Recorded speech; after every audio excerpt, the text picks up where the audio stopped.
Guys, interesting home feed, but regardless, yesterday I made a post about hunter gatherers and a claim I'm making this video again because I have to discuss a claim which I often encounter. And this claim from anthropologists, some anthropologists, says the women gathered a majority of calories in ancient hunter gatherer societies. The problem with this claim is they essentially use modern hunter gatherers as their source of information for um, determining whether or not ancient hunter gatherers would have functioned this way or that way. The problem with this approach is the vast majority, if not every single modern hunter gatherer society, is not a pristine, created by social isolation, environmental isolation. These societies are either remnants of collapsed agricultural societies, or they have interactions with agricultural societies, often go into war with them. So as a result, they have an idea which roots and tubers they have to pick. Now, as a matter of fact, ancient humans would not have this knowledge. Ancient humans would not have the knowledge of which roots, tubers and fruits to pick. As a result, the importance of gathering providing the majority of calories would simply not have been true. It simply would have been impossible. So what you see in modern hunter-gatherer societies of women providing 60% of the calories, it's mainly because women are collecting fruits and stuff.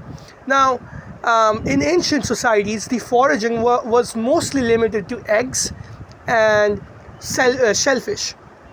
Now, there's a lot of problem with these two sources. The problem with these two sources is a huge percentage of the population is allergic to shellfish. And young children, they often have difficulty digesting eggs. They have allergies and stuff like that. So the most stable source of protein and nutrients was always going to be meat, which was always going to be hunted mostly by men. Hunting parties were 90% men because only about, let's say, 10% of women were physically as strong as men were. So this is a major misconception about ancient hunter-gatherers, which people have, that women provided the majority of the calories. You have to look at people like the Calusa. The Calusa had next to no idea about which fruits and tubers to pick. The gathering was mostly limited to shellfish. It was mostly limited to that, but the majority of the hunting was done in the form of fish, large fish, and there were huge structures which were built by men, maintained by men, because it required a lot of physical labor, and those large fish were carried out of water by men. So you have to look at these societies instead of modern ones. You have to go by historical records of people who are abducted by these societies instead of looking at hunter-gatherers. Bitch, those hunter-gatherers are allowing you, a first world person, to be with them. Someone who is so different from them. The difference between them and an early agriculturalist was going to be much smaller. They were still going to interact with them.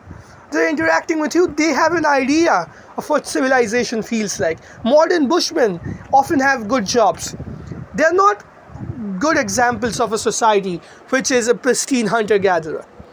And this is one of the many limitations of modern science. And this is the problem when you have ideologies like feminism, which work on the principle of conclusions first, facts later, instead of operating on the modulus of science, facts first, conclusions later. You have these claims which support their ideas go unquestioned, because this supports the idea that ancient societies were egalitarian and stuff like that, where women's physical disabilities did not, physical shortcomings did not make them, put them at a disadvantage. And it was men who later created this evil patriarchy to subdue them, and not women's natural shortcomings. You have those people running academia, these major mistakes are never questioned.